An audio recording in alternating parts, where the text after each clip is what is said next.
ہماری دعا ہے، دلوں کی صدا ہے، جمعیت کے قائد سلامت رہو۔ بسم اللہ الرحمن الرحیم۔ الحمد للہ نحمده ونستعینه ونستغفره ونؤمن به ونتوکل علیہ ونعوذ باللہ من شرور انفسنا ومن سیئات اعمالنا، من يهده الله فلا مضل له ومن يضلل فلا هادي له، ونشهد ان لا اله الا الله وحده لا شريك له، ونشهد أن سيدنا وسندنا ونبينا وإمامنا وقدوتنا ومولانا محمدا عبده ورسوله صلى الله تعالى عليه وعلى آله وأصحابه وأزواجه وبارك وسلم تسليما كثيرا، أما بعد، قال الله تبارك وتعالى: لقد جاءكم رسول من أنفسكم عزيز عليه ما عنتم حريص عليكم بالمؤمنين رؤوف رحيم، فإن تولوا فقل حسبي الله لا إله إلا هو عليه توكلت وهو رب العرش العظيم، صدق الله العظيم۔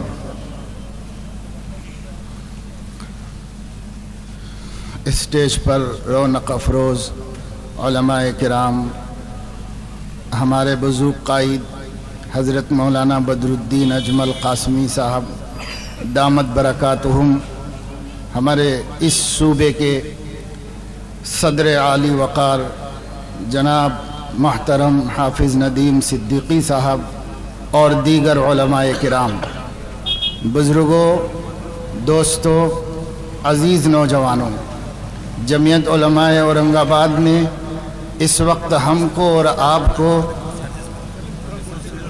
سید الاولین والآخرین، امام الانبیاء والمرسلین، سیدنا و حبیبنا حضرت محمد صلی اللہ علیہ وسلم کی ذات عالی کی نسبت سے اور ان کی امت کی تباہ کی نسبت سے جمع کیا ہے۔ اس اجلاس کے عنوان کے دو حصے ہیں، ایک سیرت النبی صلی اللہ علیہ وسلم اور دوسرے اصلاح معاشرہ۔ مجھے صدر محترم نے جو وقت دیا ہے، اس میں کوشش کرتا ہوں اللہ کی توفیق سے کہ ہم ان دونوں باتوں پر مختصر آپ کے سامنے مذاکرہ کر سکیں۔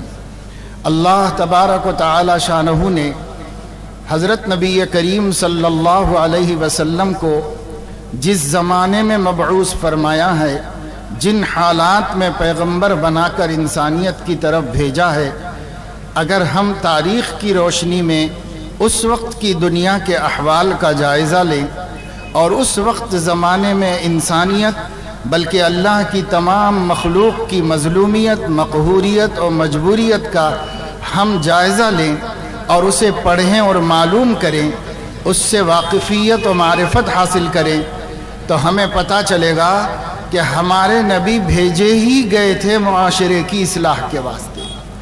ساری دنیا کا معاشرہ بگڑا ہوا تھا، پوری انسانیت حیوانیت کو شرمندہ کر رہی تھی، ہر ظالم، ہر طاقتور وہ کمزور کو، مجبور کو اپنی حکمرانی سے پریشان کر رہا تھا، ظلم و ستم کا دورہ تھا، اس کائنات کی ہر مخلوق سسکیاں لے رہی تھی، انسانیت کراہ رہی تھی، عورت زندہ درگور کی جا رہی تھی، بچوں کے حقوق ادا نہیں کیے جا رہے تھے، جانور پریشان تھے، ارض و سما کا چپا چپا تباہ و برباد ہو گیا تھا۔ قرآن کہتا ہے بہت جامع انداز میں، بہت مختصر الفاظ میں، ظہر الفساد فی البر والبحر بما کسبت ایدی الناس، خشکی اور تری میں فساد پھیل گیا، اور وہ اللہ کی طرف سے نہیں، آسمان کی طرف سے نہیں، زمین کی طرف سے نہیں، بما کسبت ایدی الناس، انسانیت کے ہاتھوں کی کمائی سے زمین میں فساد پھیل گیا۔ کسی کو کوئی حق حاصل نہ رہا، انسانیت سسکیاں لے رہی تھی، کراہ رہی تھی، انسانیت کا کوئی پرسان حال نہیں تھا۔ ایک دوسرے کے خون کے پیاسے تھے، معمولی باتوں میں خون کی ندیاں بہتی تھیں، جان کی کوئی قیمت نہیں رہ گئی تھی۔ ہر انسان کے پیدائشی طور پر 3 حق ہوتے ہیں، ایک اس کی جان کی تحفظ کا حق، دوسرے اس کے مال کی تحفظ کا حق، تیسرے اس کے آبرو اور عزت کی تحفظ کا حق۔ دنیا تینوں حقوق سے انسانیت کو محروم کر چکی تھی، نہ کسی کی جان محفوظ تھی، نہ کسی کا مال محفوظ تھا، نہ کسی کی آبرو کی کوئی ضمانت تھی۔ دنیا میں انسانیت پامال ہو چکی تھی اور انسانیت کا کوئی پرسان حال نہیں تھا۔ ایسے وقت میں عبد المطلب کے مرحوم بیٹے کے گھر میں سیدہ آمنہ کے بطن سے سیدنا و حبیبنا حضرت محمد صلی اللہ علیہ وسلم کی ولادت باسعادت ہوتی ہے۔ آپ اس دنیا میں تشریف لائے مسلمانوں کے لیے نہیں، مکے والوں کے لیے نہیں، عرب والوں کے لیے نہیں، بلکہ پوری انسانیت کو مظلومیت کے دلدل سے نکال کر شرف اور عزت کے اوج ثریا تک پہنچانے کے واسطے آپ اس دنیا میں تشریف لائے۔ آپ کی ولادت کسی خاص قوم کے لیے نہیں ہے، کسی قبیلے کے لیے نہیں ہے، موسیٰ علیہ السلام کی طرح بنی اسرائیل کے لیے نہیں ہے، شعیب علیہ السلام کے لیے اہل مدین کے واسطے نہیں ہے، صالح علیہ السلام کی طرح سمود کے واسطے نہیں ہے، ہود علیہ السلام کی طرح عاد کے واسطے نہیں ہیں، نوح علیہ السلام کی طرح ان کے اپنی خاندان کے واسطے نہیں ہیں، بلکہ ہمارے نبی امام الانبیاء صلی اللہ علیہ وسلم جب اس دنیا میں تشریف لائے، اللہ کی طرف سے اعلان فرمایا، قل یا ایہا الناس انی رسول اللہ الیکم جمیعا۔ اے قیامت تک کی انسانیت، بحر و بر میں رہنے والی انسانیت، مشرق و مغرب میں رہنے والی انسانیت، اس دور میں موجود انسانیت اور اس کے بعد پیدا ہونے والی قیامت تک کی انسانیت، وہ کالے ہوں کہ گورے ہوں، وہ عرب ہوں کہ عجم ہوں، اور وہ غریب ہوں کہ امیر ہوں، وہ بدو ہوں یا شہروں کے رہنے والے ہوں، وہ مہذب قوم ہوں یا پسماندہ اقوام ہوں، ہمارے نبی نے سب کو پکارا اور سب کو پکار کر کہا، انی رسول اللہ علیکم جمیعا، میں اللہ کا رسول ہوں تم سب کے واسطے۔ اللہ نے اس نور کو اس دن پیدا فرمایا تھا جب دنیا تباہی اور بربادی کے نقطۂ عروج پر پہنچی تھی۔ اللہ کے نبی صلی اللہ علیہ وسلم تشریف لائے اور آپ پیدا ہوئے تو اسی دن سے انسانیت کو رحمت ملنے لگی، انسانیت کو انصاف ملنے لگا۔ آپ کے سامنے زیادہ ہم تفصیل نہیں بیان کر سکتے، ایک جلسے میں، ایک رات میں، ایک موقع پر آپ کی 63 سالہ حیات طیبہ کی تفصیلات، ایک ایک لمحے کی تفصیل ہم جاننا چاہیے مگر بیان نہیں کر سکتے۔ آقا صلی اللہ علیہ وسلم جب پیدا ہوئے تو آپ صلی اللہ تعالی علیہ وسلم کی پیدائش کی وجہ سے جو زمین خشک تھی وہ سرسبز و شاداب ہو گئی، جو اونٹنیاں دودھ نہیں دے پا رہی تھی قحط سالی اور خشکی کی وجہ سے ان کے تھن دودھ سے لبریز ہو گئے۔ آپ صلی اللہ علیہ وسلم نے بے شعور بچپنے کی زندگی میں جب وہ حلیمہ سعدیہ کے گاؤں میں ان کے دودھ پی رہے تھے، اس زمانے کے واقعات میں بھی تاریخ میں لکھنے والے لکھتے ہیں کہ حضرت حلیمہ کہتی ہیں کہ یہ میرا بیٹا محمد جو مکہ مکرمہ سے لے کر گئی تھی دودھ پلانے کے واسطے، جب ان کو وہ دودھ پلانا چاہتی تو وہ صرف ایک سائیڈ سے دودھ پیتے تھے، اور جب حلیمہ ان کو دوسرے سائیڈ میں لگاتی تو وہ دودھ نہیں پیتے تھے۔ کیوں؟ اس واسطے کہ ان کے دودھ شریک بہن موجود تھیں اور حضرت شیمہ اپنے ماں کے دودھ کا حق رکھتی تھیں۔ اس دن ہمارے نبی نے جب وہ دودھ پیتے تھے اپنی ماں کا، بتایا انسانیت کو کہ میں انصاف کے لیے آیا ہوں، میں عدل کے لیے آیا ہوں، میں بھٹکتی اور مظلوم انسانیت کو اس کا حق واجب دلانے کے واسطے آیا ہوں۔ آقا صلی اللہ علیہ وسلم کی زندگی کا ہر لمحہ عدل و انصاف کی تعلیم دیتا ہے۔ حضور علیہ الصلوۃ والسلام بڑے ہوئے، ان کا بچپن ان کا بچپن عدل و انصاف کی تعلیم دیتا ہے۔ ایسا رحم اپنے سینے میں لے کر آئے تھے حضور علیہ السلام کہ ان کے اوپر تو اللہ نے مصائب پر مصائب کو آزمایا۔ آپ پیدا ہوئے تو یتیم پیدا ہوئے، ابا کا انتقال پہلے ہی ہو گیا تھا، اور جب 6 سال کے ہوئے تو والدہ کے سائے سے بھی محروم ہو گئے، دادا کی کفالت میں آئے۔ 10 برس 2 مہینے کے ہوئے تو دادا جان کا بھی انتقال ہو گیا۔ جب عبد المطلب کا جنازہ مکے والے لے کر جا رہے تھے تو عبد المطلب کا یہ یتیم پوتا ان کے پیچھے آنسو بہاتے ہوئے 10 برس کی عمر میں چل رہا تھا، اور اس کے سامنے اپنا مستقبل کچھ بھی نہیں تھا۔ چچا ابو طالب کے پاس گئے تو ایسے چچا کے پاس گئے جن کے بچے زیادہ تھے اور آمدنی کے کوئی سورسز نہیں تھے۔ ابو طالب بہت ہی غریب خستہ حال آدمی تھے۔ جب حضور ان کی کفالت میں گئے تو آپ ذرا دیکھیے رحمت للعالمین کی رحمت اور ان کی شان انسانیت کہ انہوں نے سب سے پہلے اپنے بعض مالدار چچاؤں کے پاس جا کر ان سے اپیل کی، ان سے گزارش کی کہ میرے چچا ابو طالب کثیر العیال ہیں اور وہ اپنے بچوں کی پرورش نہیں کر پاتے ہیں، آپ لوگ مالدار ہو اور آپ کے ہاں اخراجات کم ہیں، ایسا کیوں نہیں ہو سکتا کہ میرے کسی بھائی کو آپ لوگ اپنی پرورش میں لے لیں اور چچا ابو طالب کے بوجھ کو ہلکا کریں۔ وہ 10 برس کی عمر میں انسانیت پر ترس کھانے والی ہستی، جس نے اپنے خاندان کے ایک غریب فرد کو اور ایک کثیر العیال فرد کو پرورش کے بوجھ ہلکا کرنے کی فکریں کی، 100 برس کی عمر میں جو فکریں آج نہیں ہو سک رہی ہیں وہ فکریں 10 برس کی عمر میں انسانیت کے آقا نے کی۔ اور حضور علیہ السلام نے اپنے بارے میں یہ طے کر لیا کہ میں چچا کے بوجھ بن کر زندگی نہیں گزاروں گا اور نہ چچا کی ہانڈی میں کھاؤں گا، میں خود کماؤں گا، خود بھی کھاؤں گا اور اپنے چچا زاد بھائیوں کو بھی کھلاؤں گا۔ یہ ننھا سا بچہ مکے کے قبائل کے پاس جا کر ان کی بکریاں چرانے کے لیے ان سے پوچھ رہا ہے، اور ایک قبیلے کے لوگ آمادہ ہو گئے کہ ہاں ہماری بکریاں چرا لو، ہم روزانہ اتنی مزدوری دے دیا کریں گے۔ انسانیت کا امام، اللہ کا محبوب، پیغمبروں کا امام و قائد، وہ بکریاں لے کر مکے کی وادیوں میں محض اس لیے چرا رہا تھا اور 12 برس کی عمر میں چرا رہا تھا تاکہ اپنے خستہ حال چچا کا بوجھ نہ بنوں اور اپنی کمائی سے اپنی زندگی خود گزاروں۔ روزانہ کی مزدوری لے کر آتے تھے، یہ مزدوری چچا کو دیتے تھے اور کہتے تھے چچا جان یہ میں کما کے لایا ہوں اور اس سے زیادہ میں آپ کی کوئی مدد نہیں کر سکتا۔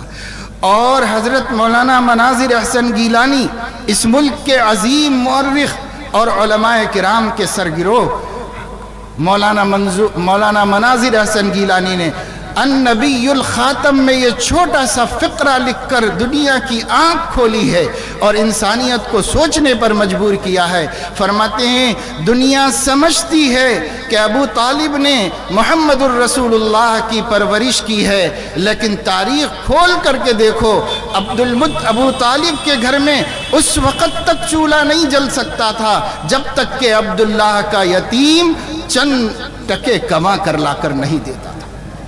حضرت نبی کریم صلی اللہ علیہ وسلم کے پیسے آنے کے بعد گھر میں چولہا جلتا اور کھانا بنتا تھا، کھانا بھی اتنا تھوڑا کہ وہ سب لوگ نہیں کھا سکتے تھے۔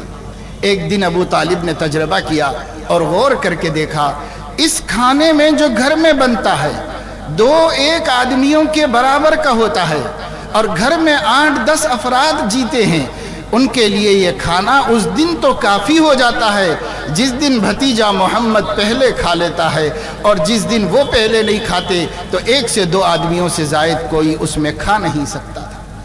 ابو طالب نے گھر میں پابندی لگا دی، جب تک بھتیجا کھا نہیں لے گا برتن میں کوئی ہاتھ نہیں ڈالے گا، اس لیے کہ امام الانبیاء کے یہ پیارے ہاتھ جس کھانے میں پڑ جاتے تھے وہ تمام لوگوں کی ضرورت کے لیے کافی ہو جاتا تھا۔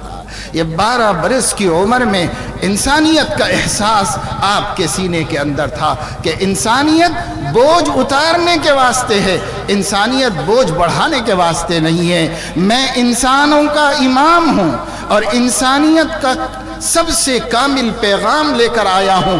اور میں کسی طریقے سے اس دھرتی پہ کسی کا بوجھ نہیں بن سکتا۔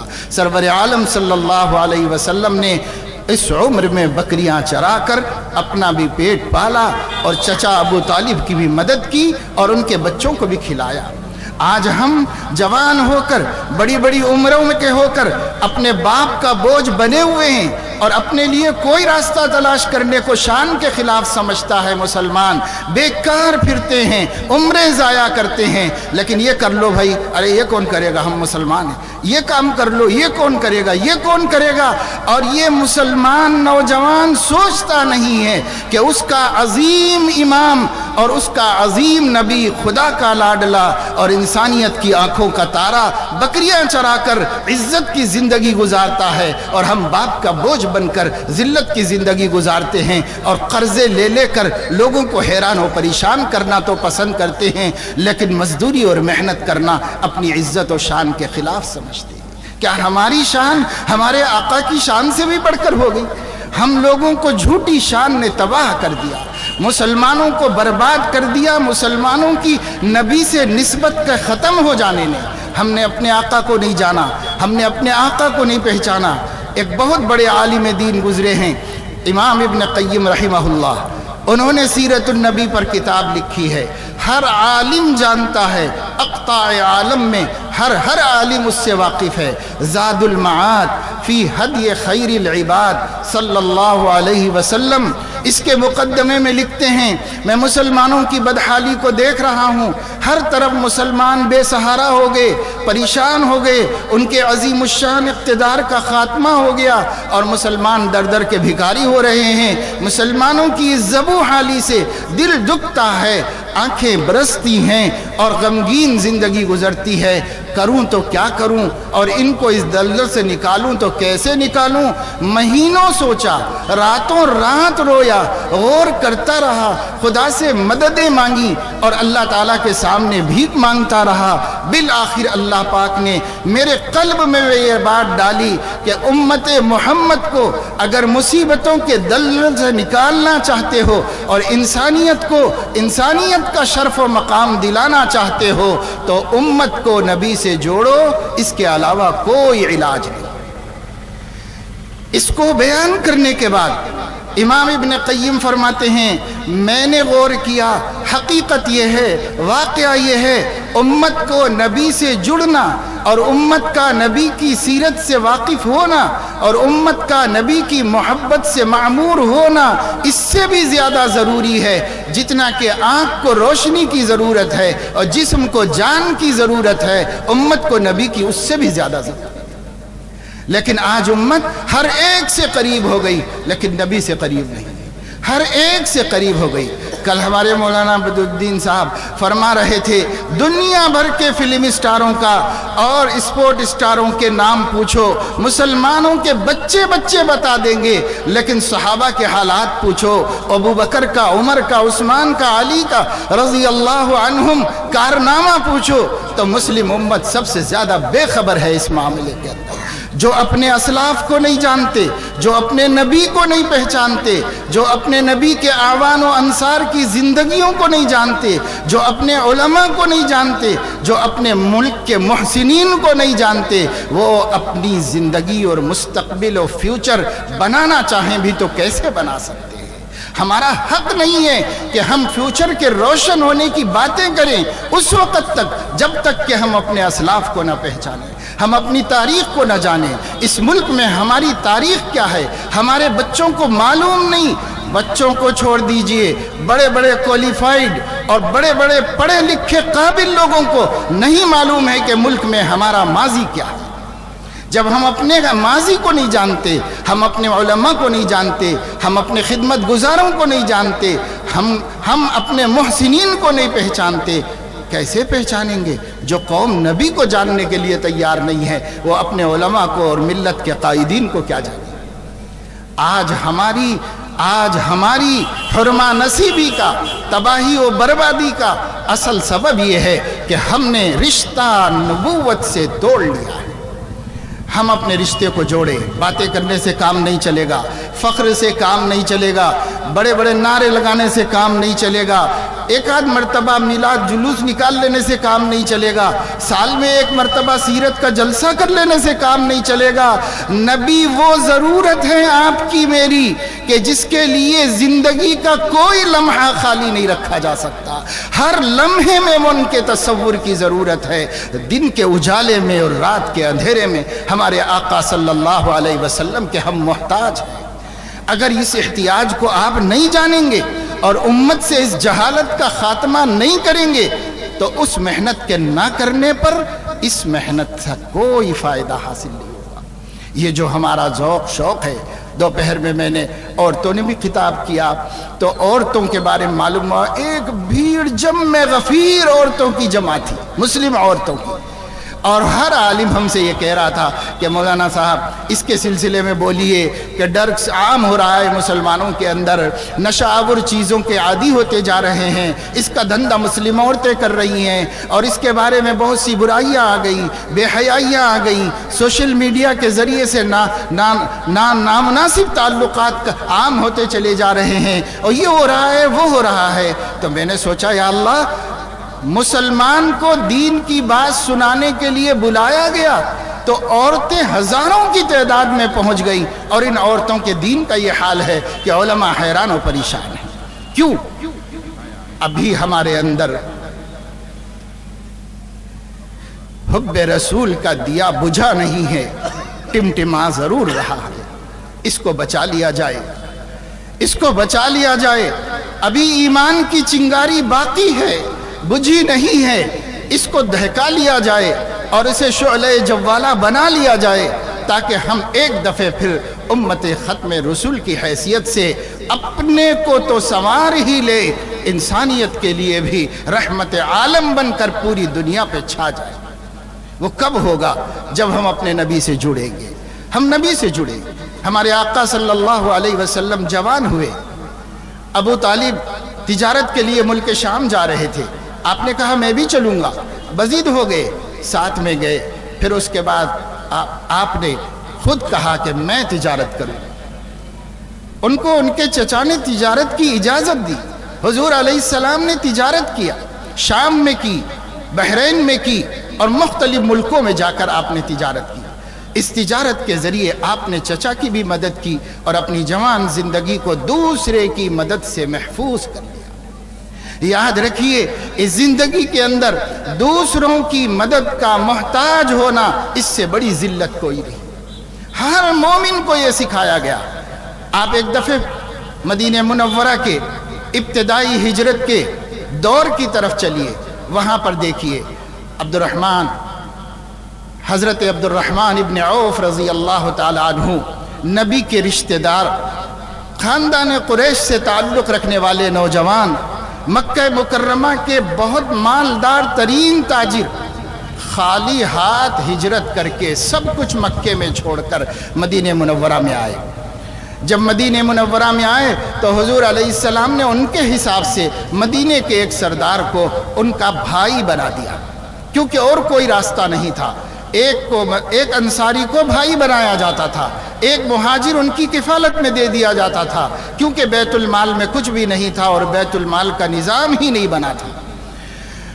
ایک مسلمان دوسرے مسلمان مہاجر کو پال لے، پرورش کر لے، یہ تقسیم چل رہی تھی. اس کو سیرت کی اصطلاح میں مواخات کہتے ہیں. عبد الرحمن ابن عوف آئے، حضور صلی اللہ علیہ وسلم نے حضرت سعد کا ان کو بھائی بنا دیا. وہ گھر لے گئے اور دو منظر میں آپ کو دکھانا چاہ رہا ہوں. آج ہم اس منظر میں اپنے سماج کی اصلاح کر سکتے ہیں. دو منظر دکھا رہا ہوں. حضرت سعد نے کہا، بھائی عبد الرحمن، آپ میری ماں کے پیٹ سے پیدا ہو کے میرے بھائی نہیں بنے، آپ میرے باپ کے خون میں شریک ہو کر میرے بھائی نہیں بنے، آپ کو میرے آقا کی زبان نے میرا بھائی بنایا ہے. میں آپ سے سگا اور سب سے حقیقی بھائی کسی کو نہیں جانتا. اللہ نے مجھے دو گھر دیے ہیں، ایک گھر آپ لے لیجئے. اللہ نے مجھے دو باغ دیے ہیں، ایک باغ آپ لے لیجئے. حد یہ ہے کہ اللہ تعالیٰ نے مجھے دو بیویاں عطا فرمائی ہیں، ایک کو آپ پسند کر لیجئے، میں طلاق دے دوں تو پھر آپ بیوی بنا لیجئے، پردیس میں آپ کا کوئی نہیں مگر میں بھائی بنایا گیا ہوں، اس لیے آدھا آدھا سب بھائی کے واسطے ہے۔ یہ ایک منظر ہے۔ دوسرا منظر دیکھیے کیا ہے۔ حضرت عبد الرحمن ابن عوف کہتے ہیں سعد آپ کا جذبہ آپ کو مبارک، اور آپ کی میں شکریہ ادا کرتا ہوں اور آپ کی اخوت و بھائی چارگی پہ فخر کرتا ہوں، لیکن میں ایک جوان ہوں، مجھے مارکیٹ کا راستہ بتا دیجئے، میں مزدوری کر کے یا تجارت کر کے اپنی روزی خود کمانا چاہتا ہوں۔ اور بازار گئے، ادھار لے کر کے نقد بیچا، مالک کا مال بھی ادا کیا، اور جیب میں کچھ پیسے لے کر کے اپنے بھائی کے گھر میں آئے اور حضرت سعد سے کہا یہ میری طرف سے قبول کر لو، میں کسی کا دست نگر بن کر زندگی گزارنا نہیں چاہتا۔ ہمارے آقا صلی اللہ علیہ وسلم نے انسانیت اس مقام تک پہنچائی، ایک اپنا سب کچھ قربان کرنے تیار ہے، اور دوسرا ایک ٹکے کا روادار بننے کے لیے بھی تیار نہیں ہے۔ یہ دونوں چیزیں ہمارے اندر پیدا ہونا چاہیے۔ ایثار ایسا کہ میں بھوکا رہوں گا اور دوسرے کو کھلاؤں گا، اور بے نیازی ایسی کہ میں فاقہ کر لوں گا مگر کسی کا احسان نہیں اٹھاؤں گا۔ یہ نبی کی سیرت ہے، یہ نبی کے اخلاق ہیں، یہ انسانیت کا عروج ہے، یہ آدمیت کا کمال ہے جو ہمارے آقا نے آ کر سکھایا۔ بیٹیاں دفن کی جا رہی تھیں، نبی پاک صلی اللہ علیہ وسلم نے ان بیٹیوں کی زندگی بچائی۔ ہم اپنی بہنوں کو سمجھائیں، تمام انسانیت کی عورتوں کو سمجھائیں۔ جس وقت نبی دنیا میں تشریف نہیں لائے تھے اور آپ غار حرا سے اتر کر انسانیت کی اصلاح کے لیے آگے نہیں بڑھے تھے، اس وقت تک دھرتی کے چپے چپے پر جہاں 4 انسان بھی جیتے ہوں، عورت کچرے کوڑا کرکٹ سے بدتر سمجھی گئی تھی۔ عورت کا اس دنیا میں کوئی مقام نہیں تھا۔ آپ تاریخ پڑھیے، ہم مبالغے کی باتیں نہیں کر رہے، آپ تاریخ پڑھیے۔ یہود کے ہاں عورت کا کوئی مقام نہیں تھا، نصارہ کے ہاں عورت کا کوئی مقام نہیں تھا، یونانیوں کے ہاں عورت کا کوئی مقام نہیں تھا، مصریوں کے ہاں عورت کا کوئی مقام نہیں تھا، ہندوستانیوں کے ہاں عورت کا کوئی مقام نہیں تھا، عربستان میں عورت کا کوئی مقام نہیں تھا۔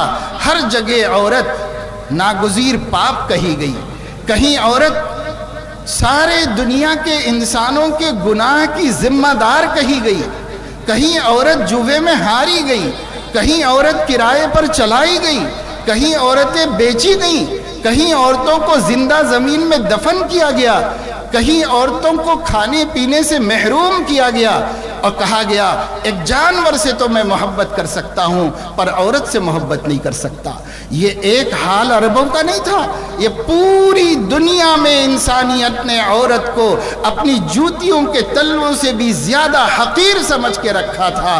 آقا تشریف لائے، انسانیت کے امام تشریف لائے، پورے انسانوں کو خبردار کیا، خبردار آج کے بعد عورت کو کوئی ذلیل نہ سمجھے، عورت تمہارے جسم کا ایک ٹکڑا ہے، النساء شقاق الرجال، عورتیں مردوں کا ٹکڑا ہیں، عورتیں مردوں کے برابر کا حصہ ہیں، لہن مثل الذی علیہن بالمعروف، ان کے اتنے ہی حقوق ہیں جتنے کہ تمہارے حقوق عورتوں پر رکھے گئے ہیں۔ اسلام سے پہلے کسی نے عورت کو یہ مقام نہیں دیا۔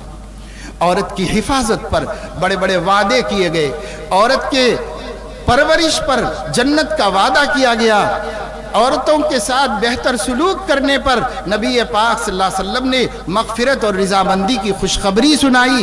عورت اگر ماں ہو تو اس کے پیروں تلے جنت کہا گیا، عورت اگر بیٹی ہے تو اس کی پرورش پر جہنم سے نجات کا وعدہ کیا گیا، عورت اگر بہن ہے تو اس کی پرورش کرنے والا قیامت کے دن نبی کے ساتھ 2 انگلیوں کی طرح قریب ہوگا، عورت اگر بیوی ہے تو اس کے حسن سلوک کا ہدایت عرش سے خدا نے زمین پر اتاری۔ عاشروہن بالمعروف فإن کرہتموہن فعسى ان تکرہوا شیئا ویجعل اللہ فیہ خیرا کثیرا۔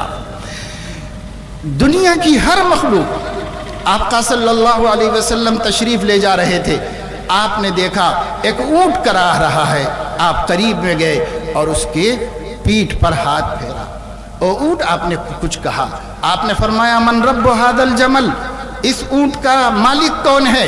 گھر میں سے ایک صحابی نکل کے آئے، یا رسول اللہ میرا اونٹ ہے۔ فرمایا اونٹ مجھ سے شکایت کر رہا ہے کہ میرا مالک مجھ سے کام تو بہت لیتا ہے، چارہ کم دیتا ہے، دیکھو اس ظلم کا قیامت میں حساب دینا پڑے گا۔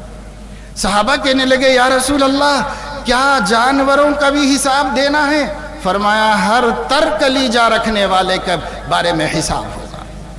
یہ مسلمانوں کے، انسانیت کے امام ہی تو ہیں جنہوں نے خبر دی کہ بنی اسرائیل کے اندر ایک عورت بلی کو باندھ کر رکھی، دن میں روزہ رکھتی تھی، رات میں عبادت کرتی تھی، صائم الدہر تھی، شب بیدار تھی، لیکن اس بچی بلی کو خود بھی نہیں کھلایا اور اس بلی کو چھوڑ بھی نہیں دیا کہ وہ اپنی محنت سے کھا لے، مر گئی تو نبی کی آنکھوں نے اس کو جہنم میں دیکھا۔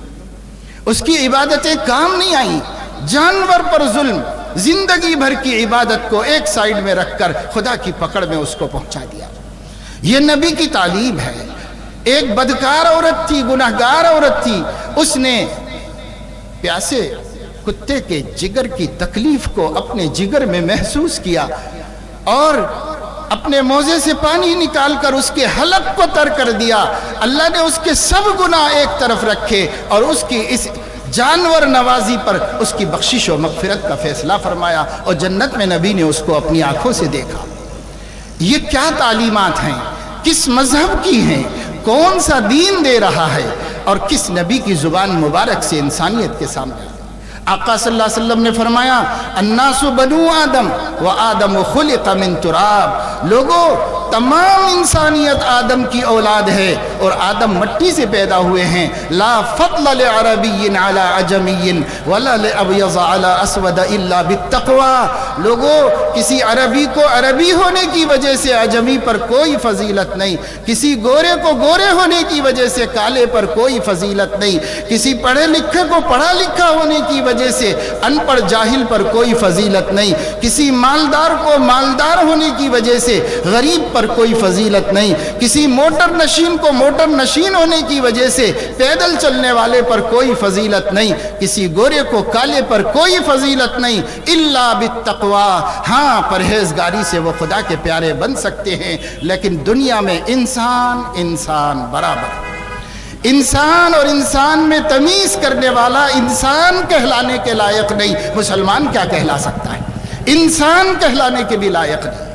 آقا صلی اللہ علیہ وسلم ایک دفعہ تشریف لے جا رہے تھے تو آپ نے دیکھا ایک صحابی کے صحن میں ہرنی بنی ہوئی تھی، اس ہرنی نے آپ کو بلایا، آپ قریب میں گئے، اس نے کچھ بڑبڑایا، آپ سمجھ گئے، آپ صلی اللہ علیہ وسلم کہنے لگے کیا بات ہے؟ صحابہ سے کہا دیکھو یہ ہرنی کہہ رہی ہے کہ میرے مالک نے جس نے مجھے شکار کیا ہے نہیں مجھے ذبح کر کے کھاتا ہے اور نہ مجھے چھوڑتا ہے، وہاں صحرا میں میرے چھوٹے چھوٹے بچے ہیں، بچوں کی یاد مجھے ترساتی ہے۔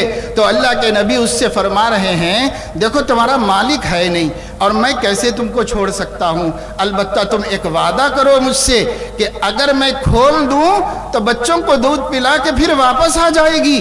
یہ ہرنی کا احترام نبوت دیکھو، تاریخ گواہ ہے، اس نے وعدہ کیا، آپ نے اس کی رسی کھولی، وہ دوڑتی ہوئی گئی اور اس نے اپنے بچوں کو دودھ پلایا اور واپس آ کر اسی جگہ کھڑی ہو گئی۔ حضور علیہ السلام نے پھر باندھ دیا، اس کا مالک آیا، آپ نے فرمایا کہ تم یہ ہرنی مجھے بیچ دو گے؟ انہوں نے کہا آقا آپ کو پسند آ گئی تو قبول کر لیجئے۔ آپ نے اس کی رسی کھولی اور آزاد کر دیا۔ صحابی فرما رہے ہیں راوی کہ یہ ہرنی چوکڑیاں بھرتی ہوئی دوڑتی ہوئی جا رہی تھی اور اس کی زبان سے بے ساختہ اشہد ان لا الہ الا اللہ و اشہد ان محمد الرسول اللہ نکل رہا تھا۔ کیوں؟ اس واسطے کہ آپ رحمت للعالمین تھے، چوپایوں کے لیے رحمت، آپ پرندوں کے لیے رحمت، آپ حشرات الارض کے لیے رحمت، پہاڑوں کے لیے رحمت، زمین کے لیے رحمت، آسمان کے لیے رحمت، تو کیا انسانیت کے لیے رحمت نہیں؟ انسانیت کے لیے تو سب سے پہلے آپ رحمت تھے۔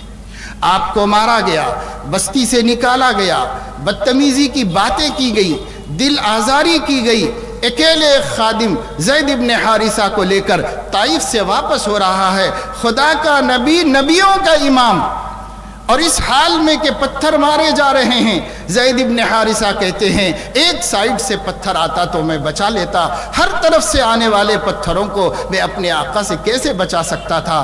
جسم زخمی ہوا، خون رسا، جوتوں میں جمع، چکر کھا کے بیٹھ گئے۔ بدماشوں نے گلے میں ہاتھ دے کے کھڑا کر دیا، بیٹھنے بھی نہیں دیں گے ہماری زمین پر آپ کو۔ اس حال میں وطن سے بے وطن ہو کر باہر نکلے، اور فرشتے آ گئے پہاڑوں کے، کہنے لگے یا رسول اللہ، اللہ نے سب تماشا دیکھ لیا، اس کے محبوب کے ساتھ اس قوم کے لوگوں نے کیا حشر کیا ہے، آپ فرمائیے ہم دو پہاڑوں کو ملا دیں گے، اہل طائف چٹنی کی طرح پس جائیں گے۔ اللہ کے نبی فرما رہے ہیں نہیں نہیں، ایسا مت کرو، انما بعثت رحمتا لہم لا عذابا علیہم، میں انسانیت کے لیے رحمت بن کے آیا ہوں، عذاب بن کے نہیں آیا ہوں۔ یہ نہیں ایمان لائے کوئی بات نہیں، ان کے بچوں میں کسی کو اللہ توفیق دے دے گا۔ حضور اکرم صلی اللہ تعالی علیہ وسلم نے اس طریقے سے انسانیت کا احترام سکھایا، یہ انسانیت کا احترام ہے۔ اللہ کے نبی صلی اللہ علیہ وسلم نے ہر ایک کے ساتھ بھلا سلوک کیا، ہر ایک کے ساتھ بھلا سلوک کیا۔ آپ جانتے ہیں کہ عبداللہ ابن ابی ابن سلول راس المنافقین تھا، بدتمیز انسان تھا، اتنا دل نبی کا دکھایا ہے کہ آپ کو صرف ایک مثال بتاتا ہوں اس کی پوری سیاہ تاریخ میں سے۔ ایک دفعہ حضور علیہ السلام مدینے میں کہیں جا رہے تھے، صحابہ ساتھ میں تھے، اور یہ عبداللہ ابن سلول منافق وہ چند اور منافقوں کو لے کر کارنر میٹنگ کر رہا تھا۔ حضور علیہ السلام ادھر سے گزرے تو جب قریب میں آ گئے تو زور سے اپنے ساتھیوں سے کہہ رہا ہے اوہو محمد گزر رہے ہیں، تبھی تو میں سوچ رہا ہوں کہ گدھے کے پسینے کی بو کہاں سے آ رہی۔ حالانکہ دنیا جانتی ہے اللہ نے معجزے کے طور پر آپ نے وہ خوشبو رکھی تھی کہ صحابہ آپ کے رہ گزروں سے پتہ چلا لیتے تھے کہ نبی ادھر سے ہو کے گزرے ہیں، خوشبو کے سہارے۔ وہ خوشبو جس کے اندر تھی، جس کے جسم سے پھوٹتی تھی، جس سے مصافحہ کرنے کے بعد ہفتہ بھر ہاتھوں میں سے خوشبو نہیں نکلتی تھی، ایک دشمن کہہ رہا ہے گدھے کے پسینے کی بو آ رہی ہے۔ کیا گزرتی ہے دل کے اوپر، ہر تر کلیجہ رکھنے والا جانتا ہے۔ لیکن یہی عبداللہ ابن ابی ابن سلول کا انتقال ہوا، یہ مر گیا مدینہ منورہ میں۔ حضور علیہ السلام کے پاس اس کے بیٹے نے آ کر حضرت عبداللہ ابن عبداللہ نے کہا یا رسول اللہ، باپ میرا مر گیا اور اسی حال میں مر گیا نبی کی دشمنی کی۔ حضور علیہ السلام نے اپنا پہنا ہوا قمیص اتار کر عبداللہ ابن عبداللہ کو دیا اور یوں فرمایا کہ تیرے باپ کو میرے قمیص میں کفن دے دے، ہو سکتا ہے اللہ میرے کرتے کی نسبت کی وجہ سے تیرے باپ پر رحم فرما۔ یہ سینہ اور اس سینے میں یہ دل، دنیا میں اس دل کو ڈھونڈنے سے نہیں ملے گا۔ ڈھونڈ تو انہیں چراغ رخ زیبا لے کر پوری کائنات میں یہ دل نہیں دیکھا جا سکتا جو دشمن کے لیے اتنا کریم ہو، اتنا رحیم ہو، اتنا شفیق ہو۔ یہ حضور علیہ السلام کی تعلیم ہے میرے دوستو۔ ہم اپنے نبی کو پہچانیں، ان کے اخلاق سے اخلاق سیکھیں، ان کی زندگی سے زندگی کو سنواریں، ان کے اخلاق کے سانچے میں اپنے کو ڈھال لیں، تب کہیں جا کر کے ہم مسلمان کہلانے کے قابل ہوں گے، اور تب ہم کو یہ سارے مسئلے جو آج ہمارے لیے فکروں کا سبب بنے ہوئے ہیں ختم ہوتے ہوئے نظر آئیں گے۔ ہر مسئلہ ہمارے محمدی بننے سے ختم ہو جائے گا، ہر مسئلہ ختم ہو جائے گا اگر ہم محمدی بن جائیں۔ ہمیں اس نسبت کی لاج رکھنی ہے، ہمیں اس نسبت کی عزت رکھنی ہے۔ یہ عزت پامال کر رہے ہیں ہم، اس وجہ سے رسوا ہو رہے ہیں، ذلیل ہو رہے ہیں، خوار ہو رہے ہیں۔ آقا صلی اللہ علیہ وسلم نے جس انسانیت کو تیار کیا تھا، حافظ ابن کثیر رحمۃ اللہ علیہ نے البدایہ والنہایہ میں لکھا ہے کہ ایک جگہ بازار لگا ہوا تھا، اس بازار کے اندر ایک یہودی وہ جو خریدنے کے لیے آیا۔ صحابہ کا دور تھا، نبی کا دور گزر چکا تھا۔ جو خریدنے، جو یعنی ایک گیہوں جیسی اناج ہے، اس اناج کے خریدنے کو آیا تھا۔ وہ پہنچا ایک صحابی رسول، ایک مسلمان کی دکان پر، اور اس نے کہا مجھے 20 سیر جو چاہیے۔ اس دکاندار نے اس سے کہا میرے پاس 20 سیر جو ہیں اور اچھے والے ہیں، میں آپ کو دے بھی سکتا ہوں، لیکن اگر آپ میرا ایک مشورہ مان لیں تو مجھے خوشی ہوگی۔ اس نے کہا وہ کیا مشورہ ہے؟ کہا وہ جو سامنے دکان ہے جو کی، اس دکان سے آپ خرید لیں مجھ سے خریدنے کے بجائے۔ حیرت ہوئی کسٹمر کو کون چھوڑتا ہے؟ پکڑ پکڑ کے اپنی دکان پہ لاتے ہیں، آئے ہوئے کسٹمر کو دوسرے کی دکان پر بھیجیں، یہ کیا بات ہے؟ ماجرا سمجھ میں نہیں آیا۔ اس نے کہا ایسا کیوں کہہ رہے ہیں آپ؟ میری سمجھ میں نہیں آ رہا ہے۔ انہوں نے کہا کوئی خاص بات نہیں، کوئی اہم بات نہیں، کوئی ماجرا نہیں۔ بات یہ ہے صبح میں نے بھی دکان کھولی ہے اور صبح اس بندے نے بھی دکان کھولی ہے، میرے ہاں 2-4 گاہک آ چکے ہیں، اس کے پاس ابھی تک کوئی گاہک نہیں آیا۔ اگر آپ وہاں سے خرید لیں اس کے بال بچوں کا بھی پیٹ بھر جائے گا، بس اس کے علاوہ اور کوئی مقصد نہیں۔ کہا یہ تو بہت اچھی بات ہے۔ وہ وہاں گیا اور جا کر اس نے وہاں سے جو خریدے اور اس شخص کے بارے میں پوچھا کہ وہ جو سامنے دکان ہے وہ آپ کے کیا لگتے ہیں؟ اس نے کہا میرے کچھ نہیں لگتا، وہ مسلمان ہے، میں یہودی ہوں، وہ میرا دشمن ہے۔ بس دل پسیج گیا اور وہاں سے پھر لوٹ کر ان کی دکان پر آئے۔ تاریخ گواہ ہے، میں آپ کو تاریخ کے حوالے سے بتا رہا ہوں، ایک بڑے مفسر مورخ کے حوالے سے بتا رہا ہوں۔ دوبارہ یہ کسٹمر اس کی دکان پر آیا ہے اور اس کی دکان پر آ کر کھڑا ہو گیا۔ وہ پوچھ رہا ہے اب اور کیا چاہیے آپ کو؟ کہنے لگے آپ کے کہنے کے مطابق جو تو اس کی دکان سے لے لیا ہے، ایمان آپ کی دکان پر لینے کے لیے آیا۔ انہوں نے کلمہ پڑھایا۔ ایک آدمی جو خریدنے آیا تھا اور اپنے دل میں ایمان کی بہار لے کے اپنے گھر میں لوٹ گیا۔ یہ انسانیت تھی، یہ تلوار نہیں تھی، یہ تلوار نہیں تھی، یہ حکومت کا اقتدار کا جوش نہیں تھا، یہ غرور اور تکبر نہیں تھا، یہ انسانیت تھی جس نے اسلام پھیلایا ہے۔ اگر کوئی یہ کہتا ہے کہ تلوار کے زور پر اسلام پھیلا ہے تو وہ تاریخ پر تھوکتا ہے اور تاریخ کی سچائی کو جھٹلاتا ہے۔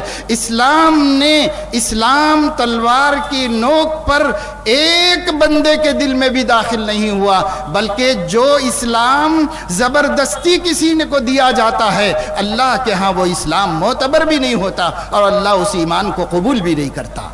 جہاں اسلام کا نور گھسا ہے، جہاں اسلام کی کرن داخل ہوئی ہے، جہاں نبوت محمدی کا آفتاب جگمگایا ہے، جس دل پہ بھی جگمگایا ہے وہ خلق محمدی کی تاثیر سے جگمگایا ہے، وہاں دھونس اور وہاں پر ڈراوا دھمکاوا جبر کچھ نہیں۔ لا اکراہ فی الدین قد تبین الرشد من الغی۔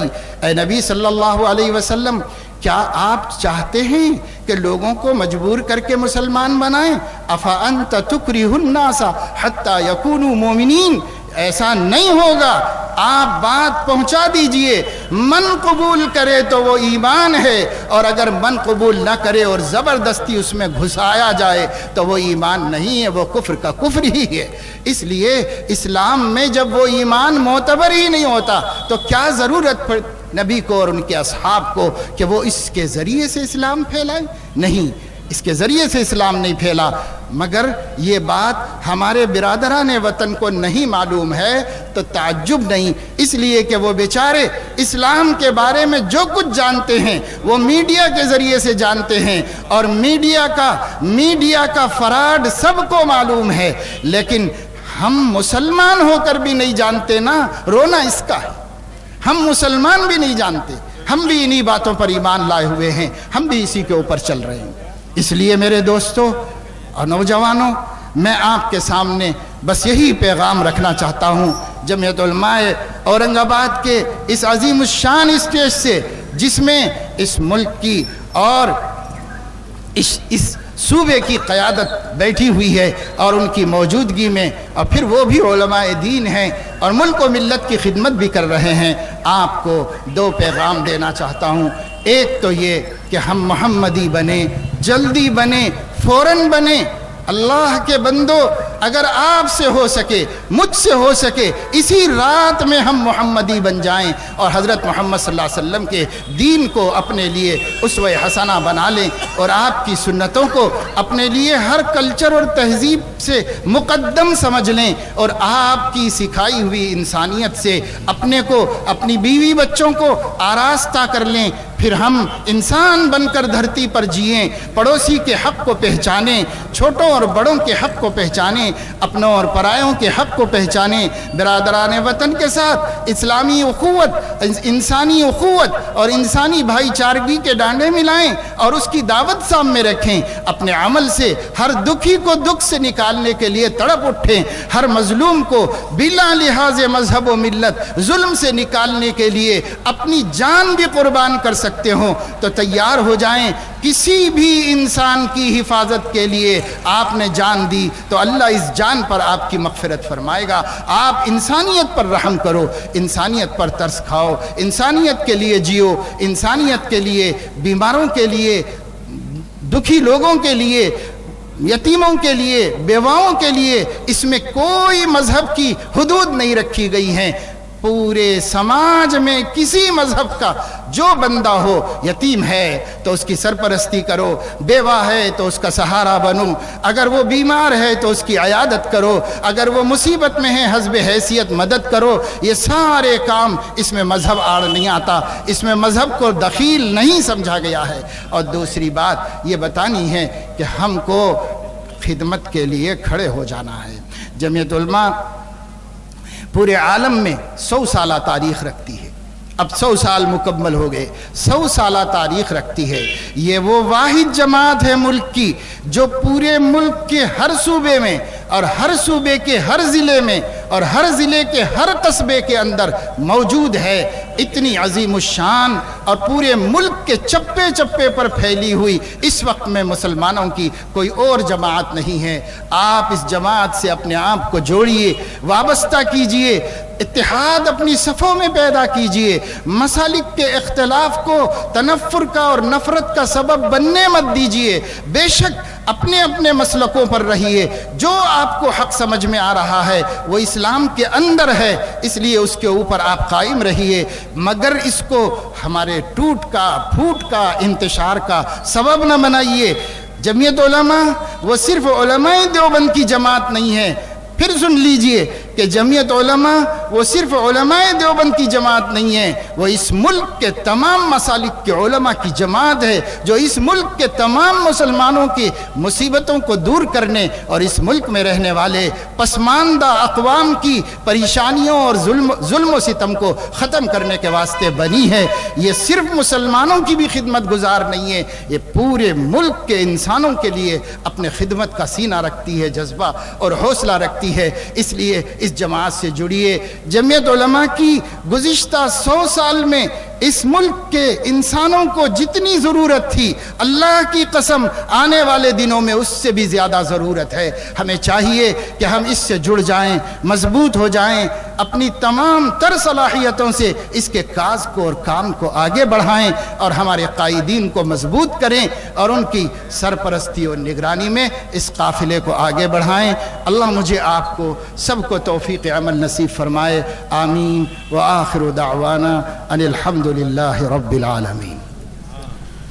ماشاءاللہ ہند میں انوکھا مرکز تحفظ دین، یہ دین کا ترجمہ ہے مرکز